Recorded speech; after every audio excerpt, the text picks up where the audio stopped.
I certainly hope introductions have taken place of these two very eminent folks. I'm going to launch right into it because I bet you all have a lot of questions.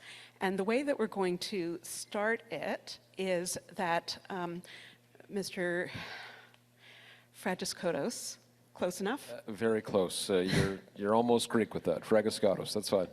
Fragiskatos and Madame Mayor Chow will each speak for a few minutes about their opinions on the government's role in housing, and then we'll launch into some questions, and hopefully we'll have time for some questions from the floor, because I know it's an issue that excites many of you. I can see some of you in the audience.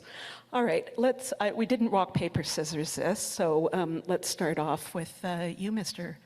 Fragiskatos. I appreciate it. I can sit here and keep it informal. What do you prefer? I like fireside chat, so why don't you just stay here? It'll save us some time in getting up and down from the mic. We can do that. We'll keep it informal. First of all, apologies in advance. You're going to see me using my cell phone. The reason I'm using my cell phone is not to be rude by any means. We have the Conservatives trying to block passage of key legislation on the transition towards a green economy and green jobs, and they've presented a mountain of amendments that are intended to delay the passage of that bill. So we are voting today in the House of Commons. We have an app on our phones, so if you see me looking into my phone really weirdly, you know the reasons. It's a very good reason, but trust me, I'd much rather be here unobstructed with all of you. Thank you very much for the invitation. This is a really wonderful opportunity to engage with all of you. Thank you especially to the Broadbent Institute for the work that they do, keeping up and holding up high the legacy of Ed Broadbent, who made Canada a better place. Canada is better because of people like Ed Broadbent. We are less without him. I say that as a liberal, but this was someone that truly made an enormous difference in the everyday lives of Canadians, and his focus was on a range of things, but housing was always front and center.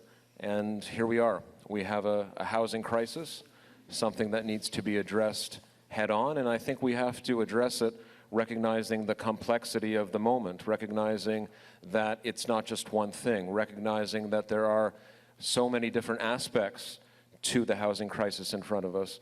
First of all, we have to build more. We have to add to supply. If we add to supply, it's going to be easier for people to purchase a home, and it's going to be easier for people to rent a home if that's what they ultimately want to do.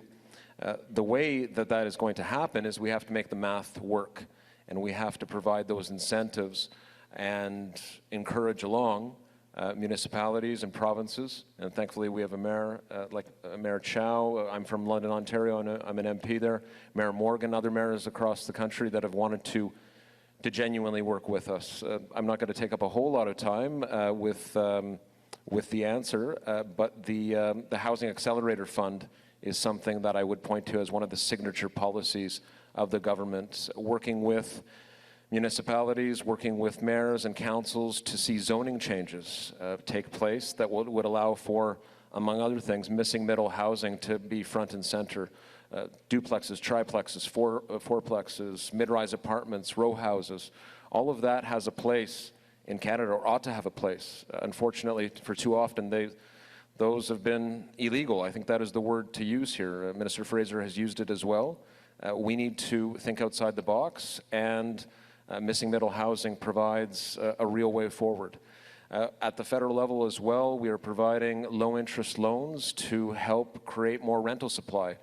Condos have been really the option for many people, but they're just much more expensive. And so to increase the rental supply, there are low-interest loans available through the Apartment Construction Loan Program. And we've also, just a few months ago, you would have seen given a waiver on GST. GST as applied to construction costs for purpose-built rentals. And that is going to, oh, thanks for that. No, a GST waiver would lead to that kind of applause. I'll take it, though. Finally, it's so important that in the context of this discussion, we continue to focus on making sure that everyday everyday people and fellow citizens who don't have a roof over their head are given the non-market options that are so critical. In Canada, we have to do much better on this. When 4% of the housing stock is made up of non-market housing, that's not acceptable. We have to increase that. And I think this is going to be discussed, but it's up to government to do that. We're going to rely on the private sector and working with municipalities, providing incentives, encouraging along, as I said, changes that lead to it being easier to buy a home and to rent a home. But when it comes to the non-market options, whether it's rent geared to income or supportive housing, community-based housing, all the different ways that co-op housing, of course, all these different ways to carry out non-market housing, I think that government has an enormous role to play in that regard. So this is what we're seized with at the federal level. There's more announcements coming. You would have seen a suite in the past few days of announcements, but Minister Fraser is making an announcement today, a very important one, unveiling as we speak, in fact, unveiling the full housing policy. So thank you very much, Carol, for that introduction, and back to you. Thank you, Peter. I hope I can call you Peter and you, Olivia, for the duration of this panel. It'll keep things informal. Having said that, Olivia wants to speak at the podium because she has notes and did her homework. Short person needs to. That too. Yeah. Hi there. Good morning. Here I'm back again. We do know there's a, oh, thank you. We are in the midst of a housing crisis, and you can see it, and as 1 out of 10 people in Toronto use the food bank. Why are they at the food bank? Because the rent is too high, and no matter how many jobs you have, for some people, you just can't pay rent and still have enough food left.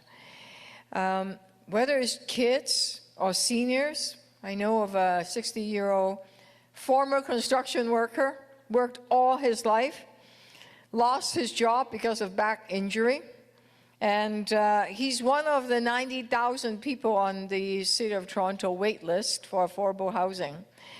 And because it costs him a lot more than $1,000 a month to pay rent, and that eats up his entire monthly disability check, the ODSP check, which there's nothing left. So he goes to the daily, the food bank for food and all that stuff. And because of all that stress, his heart is giving him trouble. In some ways, I picked up the Jack Layton book on homelessness.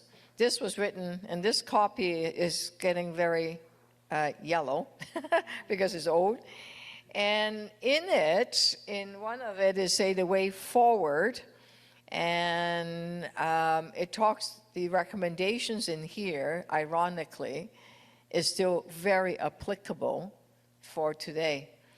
And so you and I know the impact of not building affordable housing and not building housing for 3 decades. 3 decades, that's how long it is. The impact it has on human lives, and is severe.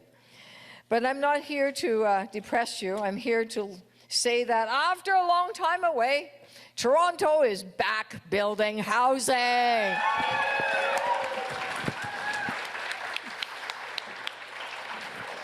Yep, we are. And so when I first got elected, the first thing I said, I need a blueprint to build 65,000 units of rental buildings, rental units, okay.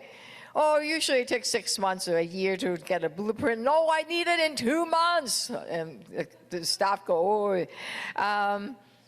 I helped in helping to put the blueprint together, but in November, we put out a blueprint, and what did we do? First thing, we redefine the definition of affordability. Affordability has been 80% of market. It's market-driven. 80% of market in Toronto, that's not affordable, It's still $2,000 for maybe a bedroom, right? It's not affordable. So we are saying instead of it market-driven, to be people-driven, we're saying that it needs to be a third of the income of the person. That's our definition of affordability. The second thing we did was to say, okay, let's look at all the city lands. Parking lots. Yeah, we can build housing on parking lots.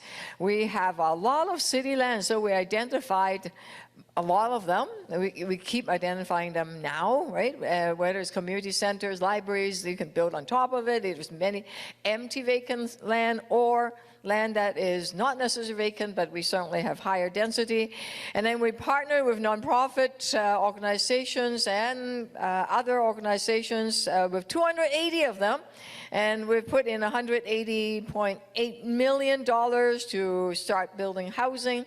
That's the second thing. The third thing we did was we are pushing for inclusionary zoning so that if you want to come in and have higher density along transit corridors, sure. But we want a good percentage of it being affordable. So we are negotiating with the provincial government to say, come on, you can do this. We're negotiating with some of the developers because if they want higher density, come on, you can do a lot more than what you're doing now. We put in some money, $600 million to the Housing Secretariat so they could build. And we are the largest landlord with 80,000 units already, subsidized units through the Toronto Community Housing Company Corporation. Those are rent geared to income. And we put in $200 million to fix what we have because a lot of them are falling apart. Third thing we did, that's three. And then the fourth thing is that we have an open door policy. If you're building affordable housing, we exempt your property tax, your development charges, your park levy, your and so that you could get more funds to build, you save some money to build affordable housing. That's the fourth thing. And the fifth thing is we're partnering with the federal government. I think today there might be an announcement. There's a program called Rapid Housing Initiative. It's really wonderful because what it is supportive housing. It's a wraparound service because some people, if you just give them a unit, is not good enough. You need to have supportive service. It could be they might be disabled, or they might need some mental health support, they need some group work, they need some support, right? So that's called supportive housing. Right now in Toronto, we have 26,000 people on the wait list for supportive housing. And you folks did 3 rounds, and I think it might be after today, 4th round coming. So we're building those supportive housing, which is very, very important. Number 6, we started a program called multi-residential acquisition funds. What's that? That's when a group of tenants are facing evictions because the landlord wants to renovate or demolish the building. Usually the tenants have been living there for 30, 40 years. It is affordable. Why? Because it's built here in Ontario. It's built before 2018. So a lot of the older buildings, we're losing about 14 times faster than we can, in terms of affordable housing, faster than we can build them. So we need to save these buildings. So these acquisition funds provide a grant or a loan to the tenants when they form a land trust or a cooperative, so they could, with an organization, with a community organization, nonprofit, so that we take it from the private market and make it public so that the tenants can stay there forever in the most affordable way.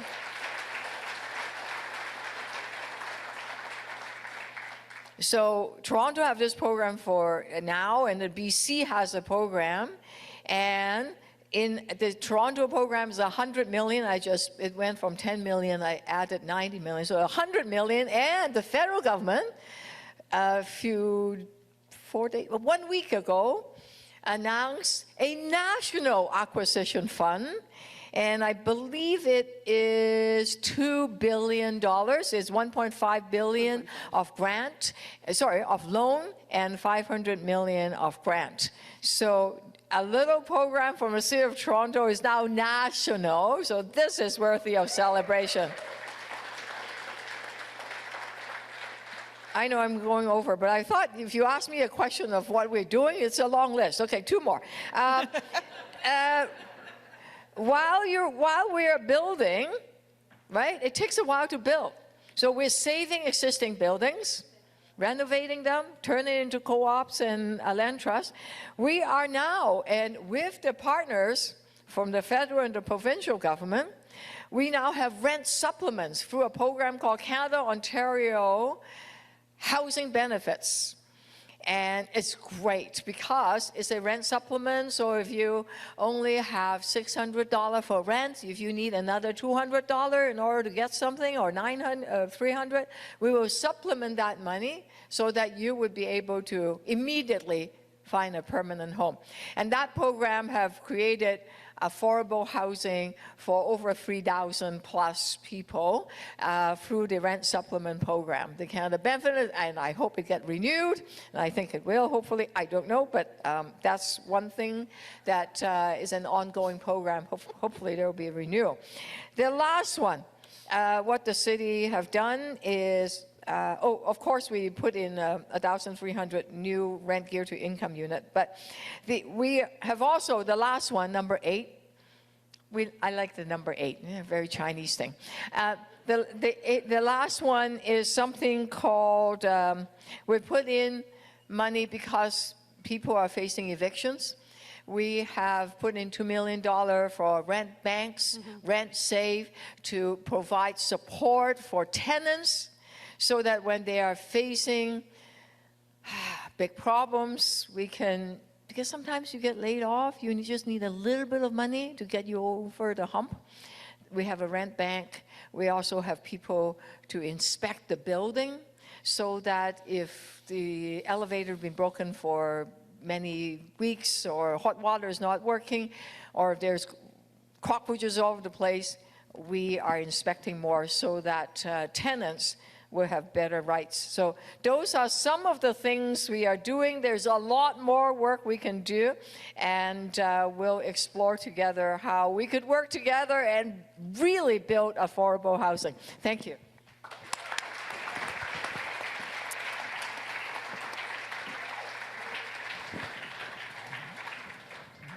Okay, we've had some great opening statements, and of course, so much has been going on over the last few weeks, the last few months.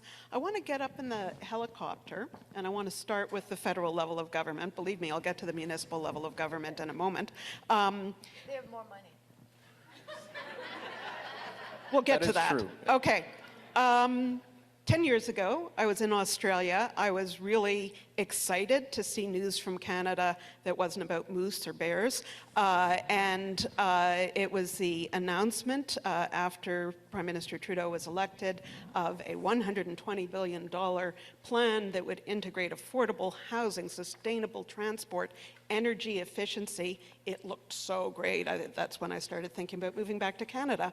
And then in 2019, we had the National Housing Strategy announced, with targets of 530,000 households lifted out of core housing need, living in unaffordable, overcrowded, poorly repaired and/or poorly repaired homes. That was half of the tenants who are in core housing need, according to the census. And also a goal to have chronic homelessness, which later the Prime Minister changed to eliminating chronic homelessness. And all of those really ambitious, costed out goals. Now the National Housing Strategy is sitting at around $89 billion. We're 6 years into a 10-year strategy. Peter, how are we doing at meeting those targets? Oh, you're voting. Okay. Oh, great, I get a longer preamble. How are we doing at creating those green jobs? Well, yay.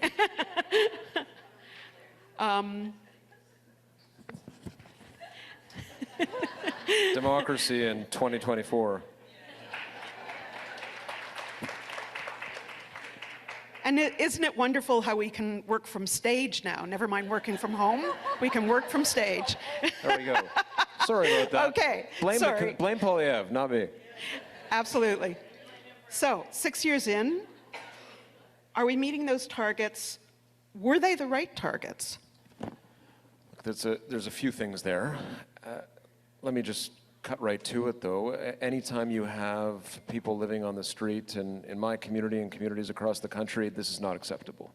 So I think that we have to do more. Of course we must do more, and we must work with the not-for-profit organizations, the outstanding organizations on the ground. I'm not sure if there's representation in the room today from not-for-profits, but they have the expertise to provide, among other things, the supportive housing that Mayor Chow talked about, that I alluded to in my remarks. When you have wraparound supports, someone has a chance. Fellow citizens who have found themselves in a very difficult situation have a chance to transition to something better. Mental health supports on site, a nurse to help with physical health care on site, 3 square meals a day, job training even. This is a model of housing that I think is instrumental. Just yesterday there was a wonderful report on the CBC from my community in London talking about in just a few months how members of the community had been who were homeless are now living in a supportive housing situation. It's making a tremendous difference. The National Housing Strategy does place a focus on supportive housing. We want to do more, of course. We must do more.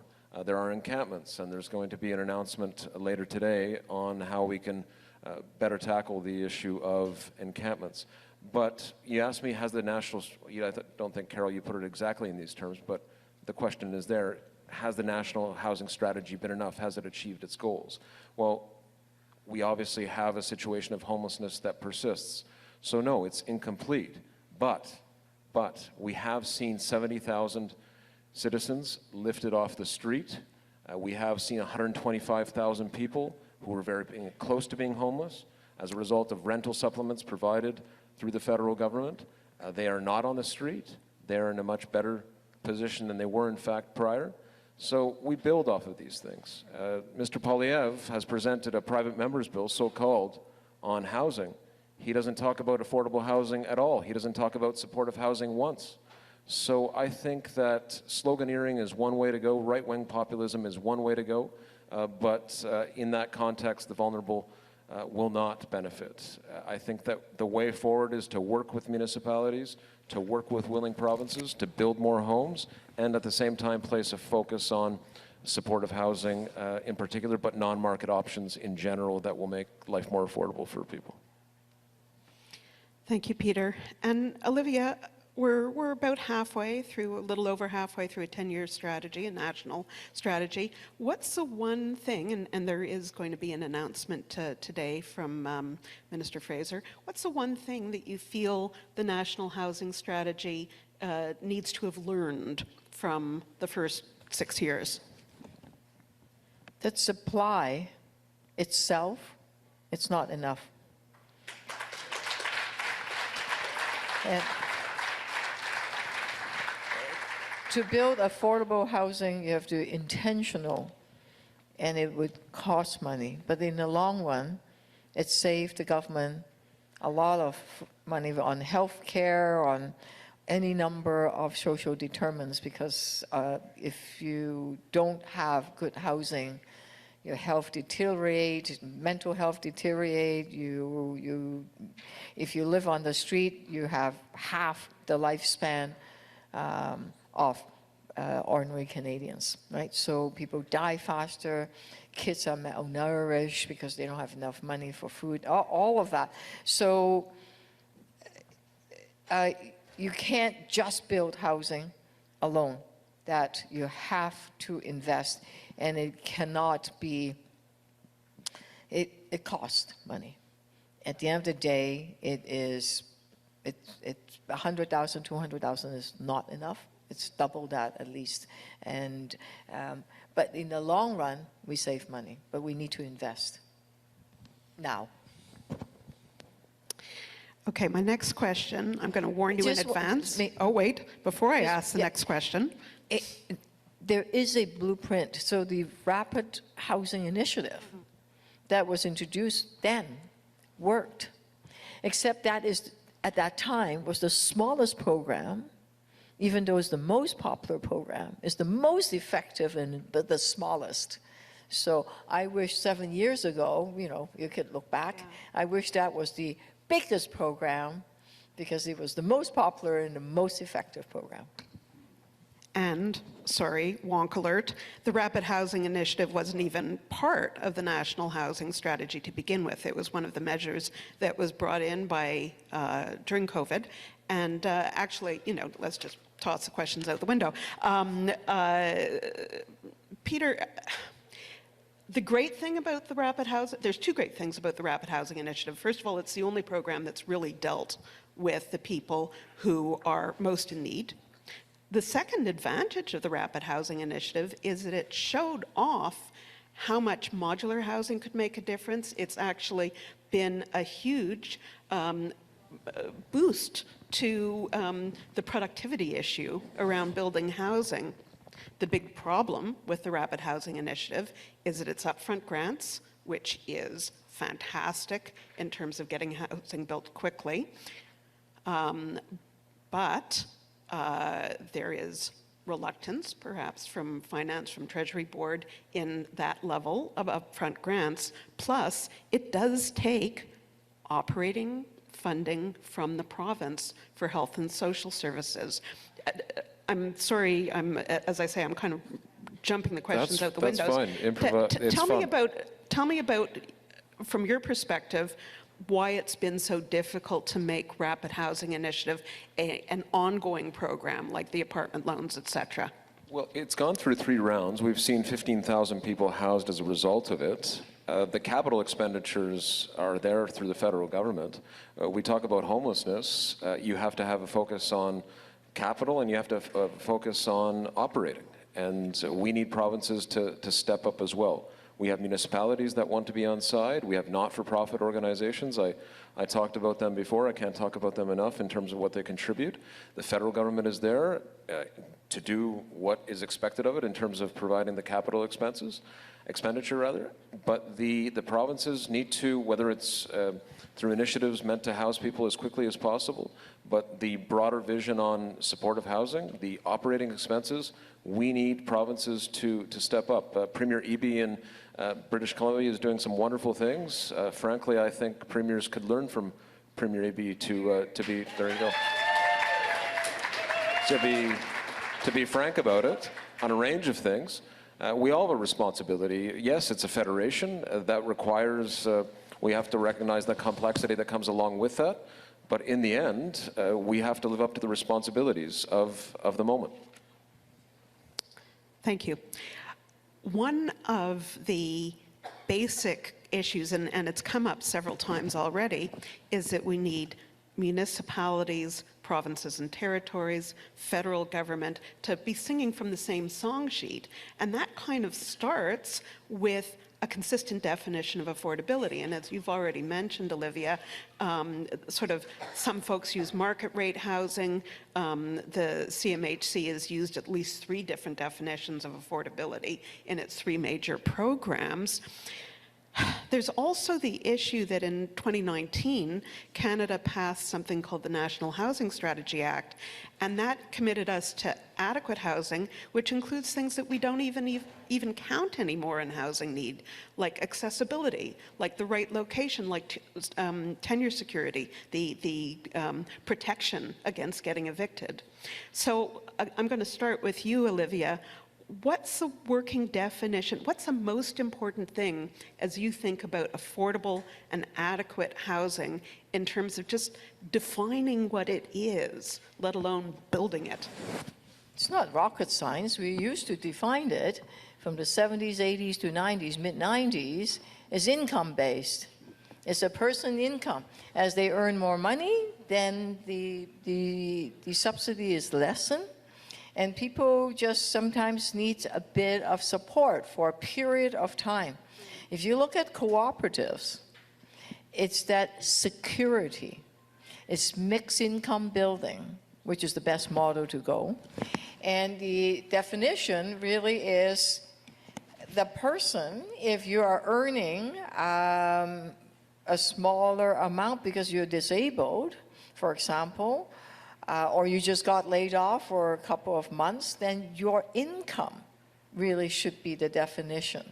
So it needs to be an income-based definition, and there needs to be, at the end of the day, that there's enough money left for you to live and be able to eat and not go to the food bank.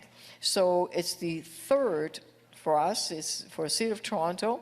We've always defined, that's not true. In the last 10 years, it got changed into a market, 80% market.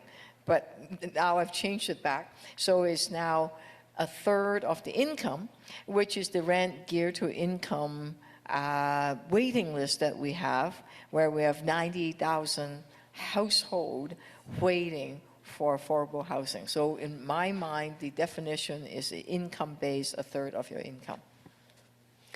Thank you, Olivia. And Peter, another thing that happened from the 40s to the 80s when the federal government was taking the lead on housing policy is that it had income categories, and it focused on the needs of particularly low-income people, but also moderate-income households. So in Canada now, a low-income household, a household that's reliant on minimum wage, Social Security or social assistance is a whole other issue, can afford a maximum of $1,000 a month rent.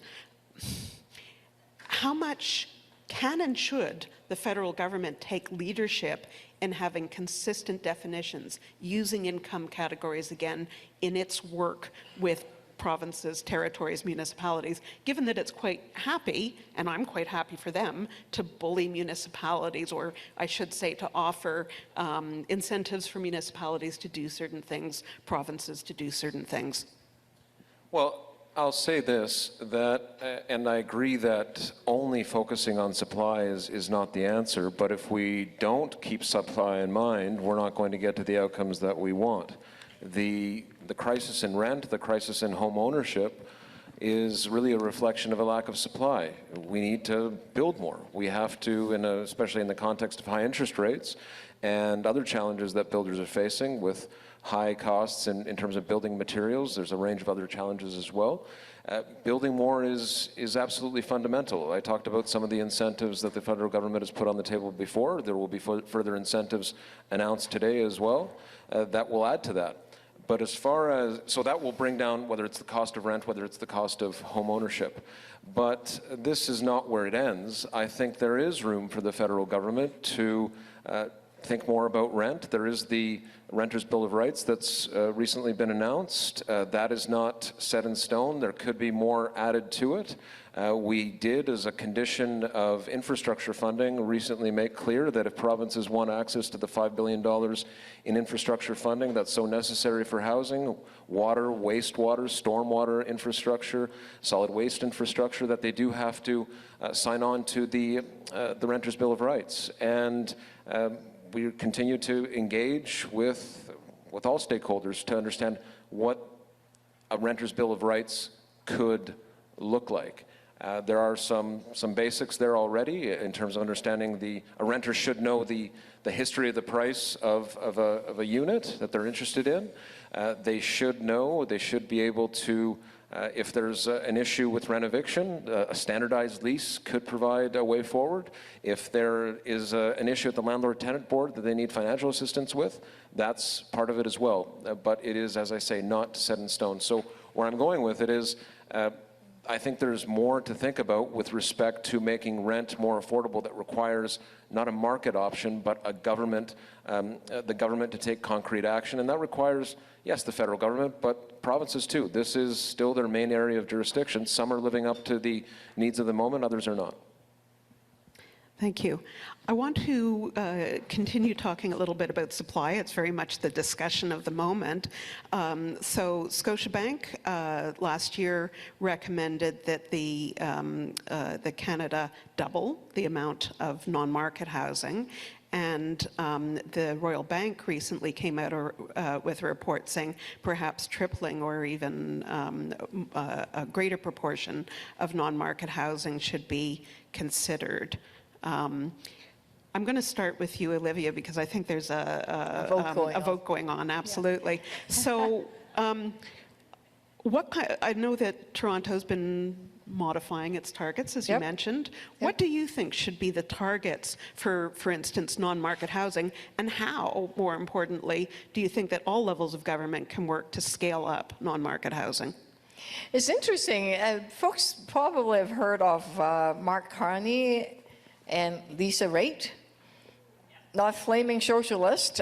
They had a task force report that released last month, among others, that said that, yes, CM McShee said that it needs 5.8 million new homes by 2030, and that 2.3 million of these homes needs to be non-market and below market housing. That's 40%, 4 out of 10. Isn't that a good target to have? 40% non-market, right? We have committed approximately $8 billion in land, capital and operating funding, waive fees and charges, what you just heard I said earlier.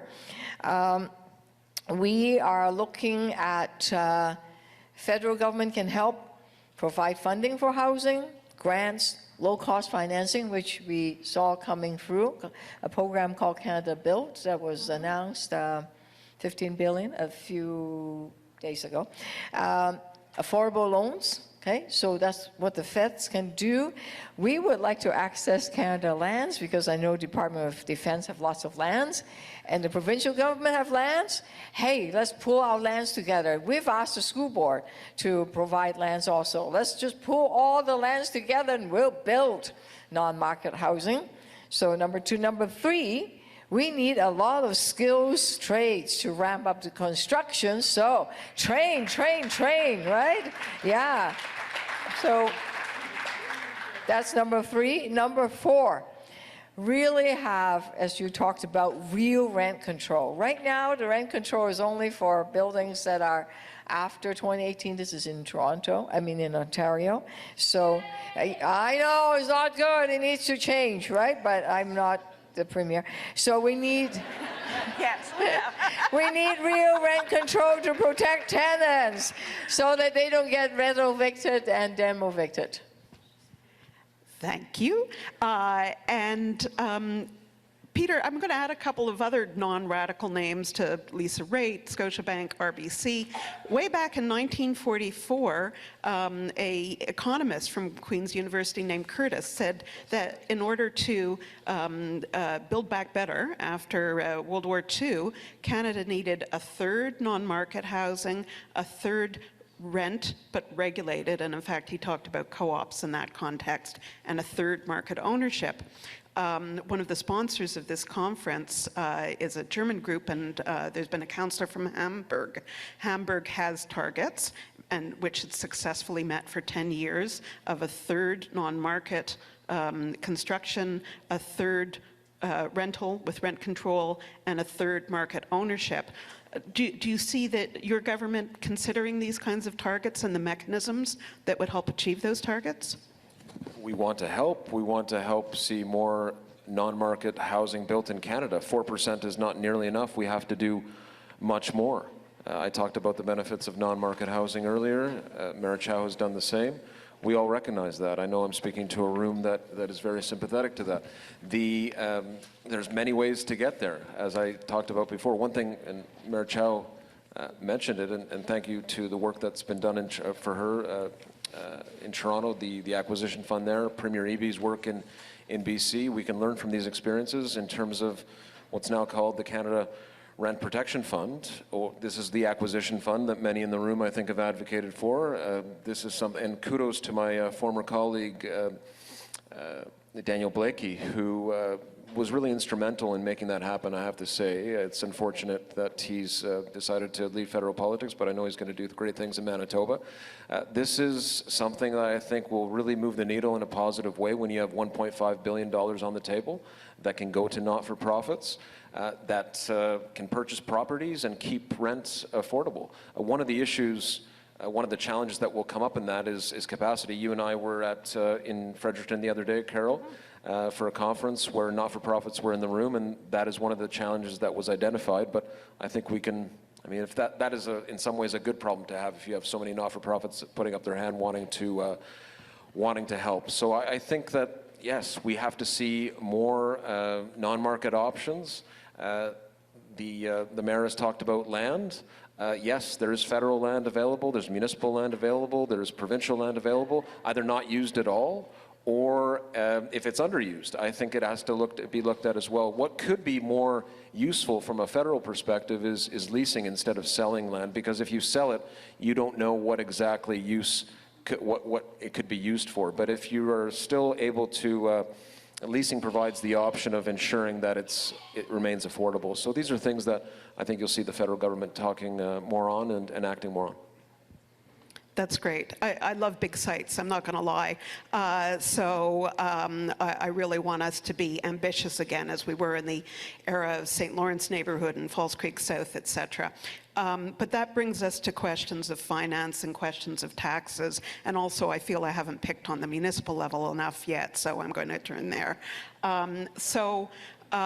Housing, critical social infrastructure, municipalities pay 60% of infrastructure costs with 10% of tax revenue. And one of the really insidious, at least to me, I am now opining, aspects of that gap has been the notion that growth should pay for growth, bigger and bigger development charges, which has undoubtedly had a big impact on supply in Toronto and in other large cities. So given those constraints, Olivia, what is a solution in terms of who should pay and how we can turn things from quite regressive taxes, like property taxes right now are as regressive. Renters pay more than, indirectly, than homeowners. Development charges are regressive. They charge newcomers for community benefits, including affordable housing that will help everyone. How do we move away from that dependence on regressive taxes towards more progressive sources of funding? And all of the answers don't need to be within municipalities by any means. Do you have an hour? No, we have 10 minutes. Okay. You probably have heard me in the last, I don't know, 30 years. It's actually only 9%. So, so of the $100, like, so 9 cents per dollar of all the taxes you pay. You know, April is coming, income tax time. We don't get any of it.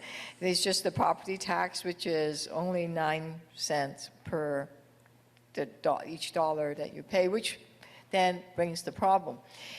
You're absolutely correct. As the city gets less funding, they look for funding from other places, development charges, Section 37, Section 43, et cetera, et cetera, et cetera, lot levies, you name it.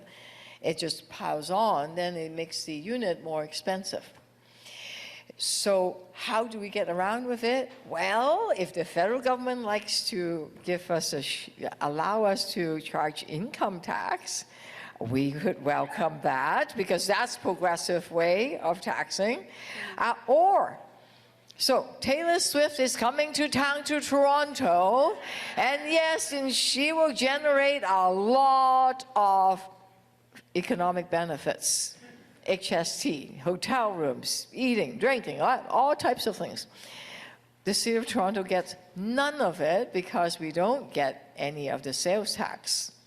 So any of the HST, if you want to provide 1 cent of the HST to the City of Toronto, we'll be very happy about that too, so that we don't have to worry about finding the funds from development charges, etc.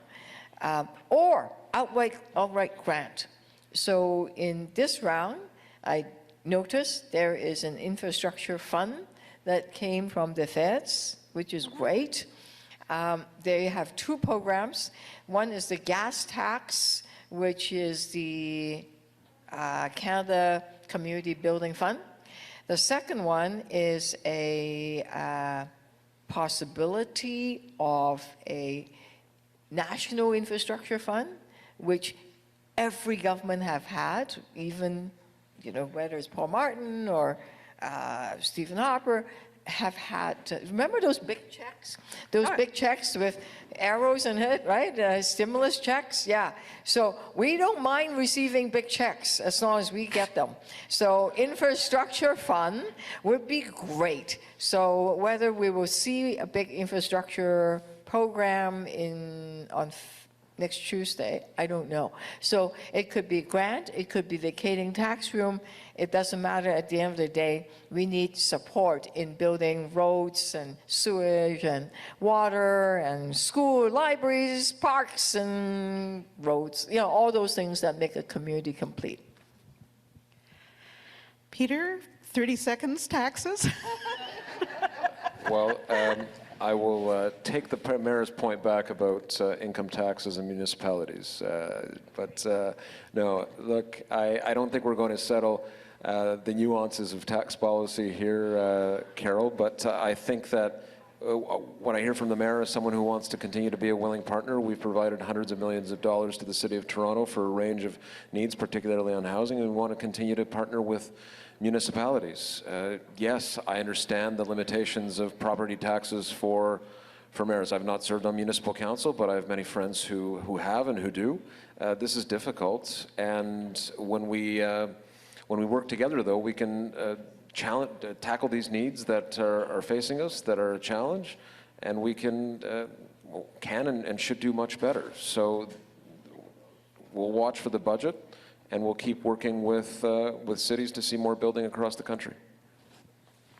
Thank you. I do have one last question, and I'm not sure we're going to have time for questions, but I'll hope we do, because I do want to end up talking about this generational issue that, at a certain point in my life, we were able to buy a house, and it seems less and less certain that people under 35 and 40 will.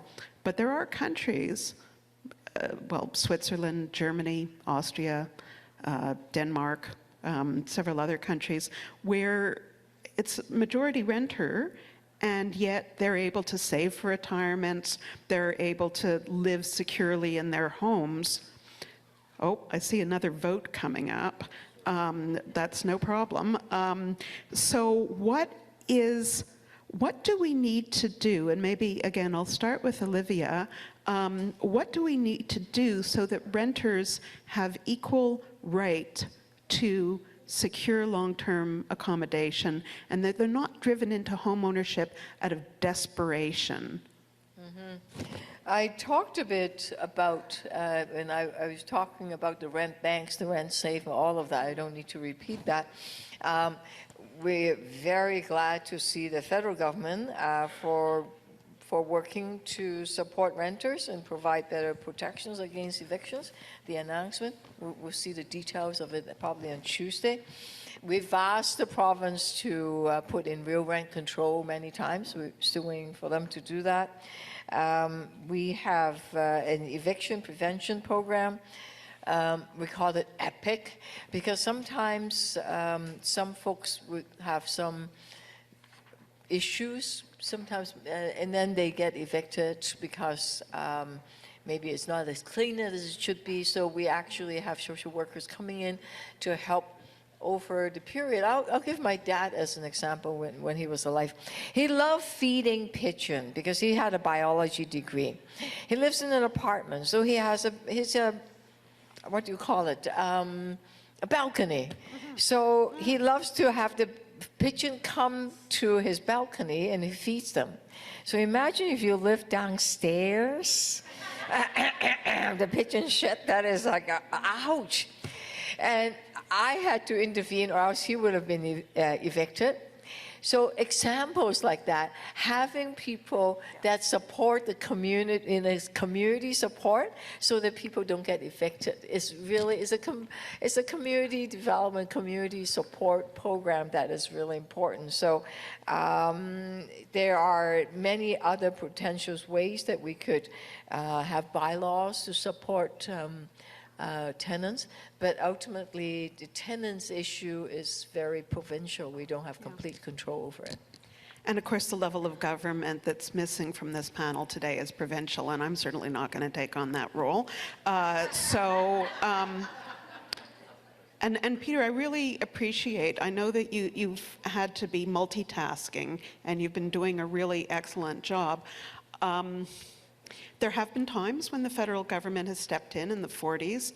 It instituted rent freezes in order to protect key workers during the war. In the 1970s, Trudeau Sr. said to the provinces and municipalities, you need to step in, inflation's gone bananas. And all of the provinces and territories brought in rent controls. What should the federal government do to give tenants equal rights to owners? Well, look, every level of government has obviously its jurisdiction to look after. However, it's unacceptable. There's one citizen, there's one taxpayer to use that. So it's unacceptable that fellow citizens would be evicted when, in the context of rent evictions and what is taking place.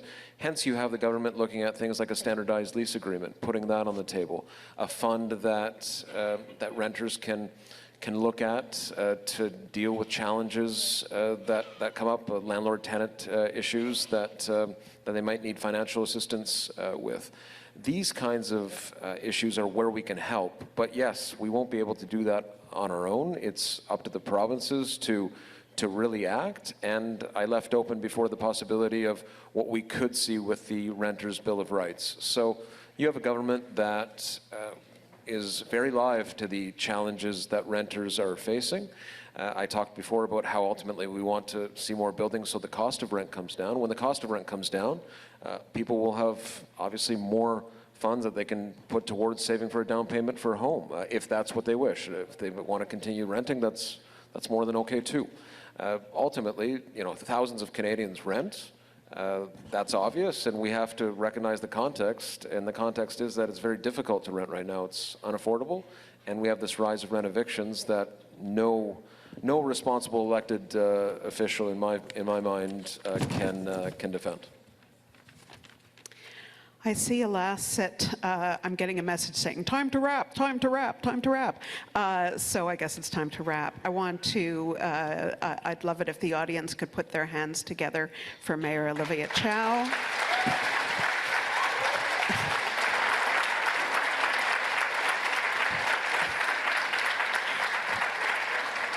And for Parliamentary Secretary for Housing, Peter Fragiskatos.